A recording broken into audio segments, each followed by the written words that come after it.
జై శ్రీరామ్. ఓం నమో నారాయణాయ. సనాతన ధర్మంకి అందరికీ స్వాగతము. మన సనాతన ధర్మంలో వైశాఖ పురాణము ఇంతవరకు 13 అధ్యాయాలు పూర్తయ్యాయి. ఇది 14వ అధ్యాయము. ముందు అధ్యాయాలు ఎవరైనా వినకపోతే కనుక అవి శ్రవణము చేసి ఈ అధ్యాయాన్ని శ్రవణము చేయండి.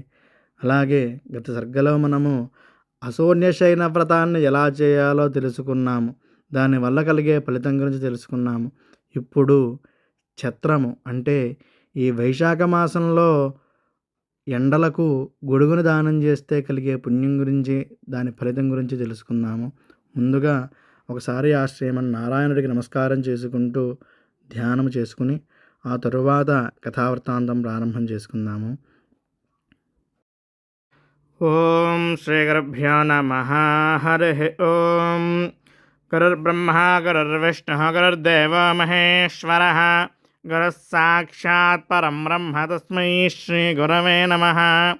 నారాయణ సమారంభాం వ్యాసశంకరమధ్యమాం అస్మదాచార్యపర్యంతాం వందే గురుపరంపరాం. మాలాం కుండీం చ డమరుం శూలం శంఖం సుదర్శనం దధానం భక్తవరదం దత్తాత్రేయం నమామ్యహం. సరస్వతీ నమస్తుభ్యం వరదే కామరూపిణి. విద్యారంభం కరిష్యామి సిద్ధిర్భవతు మే సదా. నారాయణం నమస్కృత్య నరం చైవ నరోత్తమం దేవీం సరస్వతీం వ్యాసం తతో జయముదీరయేత్. నమాధవ సమో మాసో న కృతేన సమన్యుగం న చ వేద సమం శాస్త్రం న తీర్థం గంగయా సమం. ఓం శ్రీ గురుభ్యో నమః. హరి ఓం. ఓం నమో నారాయణాయ. ఆ శ్రీమన్నారాయణుడికి నమస్కారం చేసుకుంటూ వృత్తాంతం ప్రారంభం చేసుకుందాము. నారద మహర్షి అంబరీష మహారాజుకు వైశాఖ మాస మహత్యాన్ని వివరిస్తూ, రాజా, శృతదేవ మహాముని శృతకీర్తి మహారాజుతో ఇలా అడిగాడు. మహారాజా, వైశాఖ మాసంలో ప్రచండమైన ఎండలకు బాధపడే సామాన్యులకు, బాటసారులకు లేదా మహాత్ములకు ఎండ తగలకుండా ఛత్రమును అంటే గొడుగును దానం చేసిన వారికి కలిగే పుణ్యఫలం అనంతమైనది.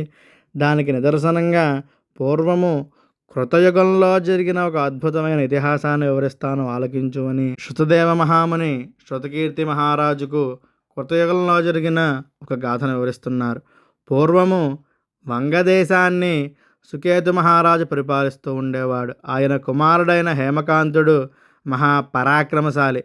ఒకనాడు ఆ రాజకుమారుడు వేటకై అడవికి వెళ్ళాడు. రోజంతా క్రూర జంతువులను వేటాడి అలసిపోయిన అతడు అడవిలో ఉన్న శతర్చినులు అనే మునుల ఆశ్రమానికి చేరుకున్నాడు. ఆ మునులు తీవ్రమైన తపోదీక్షలో ఉండి బాహ్యస్మృతి లేకుండా ఉన్నారు. ఆ విషయము తెలియని రాజకుమారుడు వారిని పలకరించగా వారు ఏమాత్రమూ బదులివ్వలేదు. దాంతో కోపోద్రిక్తుడైన హేమకాంతుడు ఆ మహర్షులను చంపడానికి సిద్ధపడ్డాడు. అప్పుడు ఆశ్రమంలోని శిష్యులు వచ్చి, రాజకుమార, మా గురువులు తపోదీక్షలో ఉన్నారు, వారికి బాహ్య ప్రపంచం తెలియదు, వారిపై నీకు ఆగ్రహం తగదు అని వారించారు. అలసట ఆకలితో ఉన్న రాజు, అయితే అలసిపోయిన నాకు మీరైనా ఆతిథ్యం ఇవ్వండి అని గర్జించాడుట.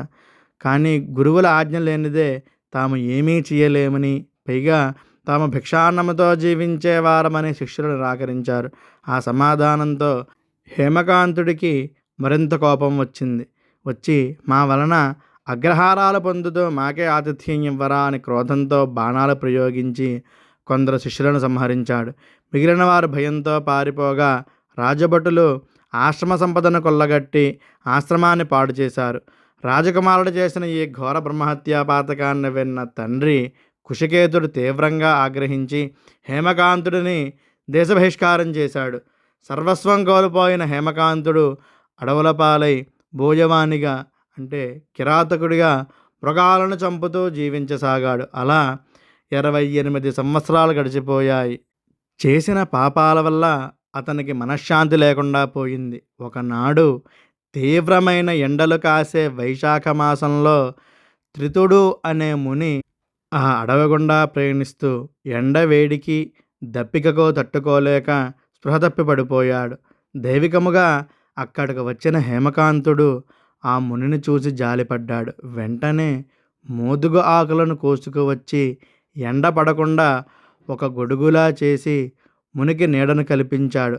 తన వద్ద ఉన్న సొరకాయ బుర్రలోని పవిత్ర జలాలను మునిపై చల్లి సేద తీర్చి ఆ నీటిని తాగించాడు. ఆ గొడుగు నీడన ఆ నీటి సహాయంతో ఆ త్రితమహాముని కోలుకొని సురక్షితంగా గ్రామానికి చేరుకున్నాడు. హేమకాంతుడు స్వయంగా వైశాఖ వ్రతాన్ని ఆచరించకపోయినా జాలితో ఒక మునికి మోదుగ ఆకుల గొడుగును నీటిని ఇవ్వడం వల్ల అతడు చేసిన బ్రహ్మహత్యా దోషాలు సకల పాపాలు ఒక్కసారిగా భస్మమైపోయాయి.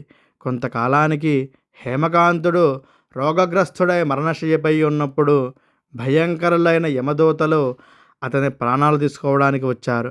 ఆ భయానక స్థితిలో వైశాఖ మాసంలో అతడు చేసిన ఆ ఛత్రదాన పుణ్యం వల్ల అతనికి శ్రీ మహావిష్ణువు స్మరణ కలిగింది. ఆర్తితో శ్రీ మహావిష్ణువును ధ్యానించాడు. భక్తవత్సలుడైన ఆ శ్రీ మహావిష్ణువు వెంటనే తన సేనాధిపతి అయిన విశ్వక్సేనుడిని పిలిచి, విశ్వక్సేన, నా ప్రియభక్తుడైన హేమకాంతుడిని యమదూతల బారి నుండి రక్షించు. అతడు వైశాఖ ధర్మాన్ని ఆచరించి ఒక మునికి గొడుగును నీటిని దానం చేసి పాప విముక్తుడు అయ్యాడు. అతని తండ్రి వద్దకు వెళ్ళి నా ఆజ్ఞగా హేమకాంతునికి తిరిగి పట్టాభిషేకం చేయించు అని ఆజ్ఞాపించారు. అప్పుడు భగవంతుని ఆజ్ఞ ప్రకారం విశ్వక్సేనుడు భూలోకానికి వచ్చి యమదూతలను నివారించి హేమకాంతుడిని అతని తండ్రి కుషికేతుని వద్దకు తీసుకువెళ్ళాడు. సాక్షాత్తు విష్ణుదూత నోట కుమారుని పుణ్యప్రభావాన్ని విన్న తండ్రి పరమానందంతో కుమారుని స్వీకరించి రాజ్యభారాన్ని అప్పగించి తాను భార్యతో కలిసి తపోవనానికి వెళ్ళిపోయాడు. హేమకాంతుడు మహారాజైన తరువాత ప్రతి సంవత్సరం వైశాఖ మాసంలో నియమనిష్టలతో వ్రతాన్ని ఆచరిస్తూ అన్నదానాలు ఛత్రదానాలు చేస్తూ ఉత్తమ పాలకుడిగా కీర్తి పొందాడు. చిరకాలము సకల భోగభాగ్యాలు పుత్ర పౌత్రాభివృద్ధితో జీవించి అంత్యమున పరమ పవిత్రమైన విష్ణులోకాన్ని అంటే వైకుంఠాన్ని చేరుకున్నాడు అని ఈ కథనంతా కూడా శృతదేవ మహాముని శృతకీర్తి మహారాజుకి తెలిపి, రాజా, వైశాఖ ధర్మాలు సాటిలేనివి, సులభ సాధ్యమైనవి మరియు అనంత పుణ్యప్రదమైనవి. ఇవి మానవుల పాపాలన్నింటినీ దహించి ధర్మార్థకామ మోక్షాలనే చతుర్విధ పురుషార్థాలను కలిగిస్తాయి అని వివరించారు. ఇదంతా కూడా నారద మహర్షి అంబరీషుకు తెలిపారుట. ఇంతటితో వైశాఖ పురాణంలోని 14వ అధ్యాయం సంపూర్ణము. హరి ఓం తత్సత్. చంద్రశేఖర పాహిమాం, చంద్రశేఖర రక్షమాం. ఓం నమో నారాయణాయ.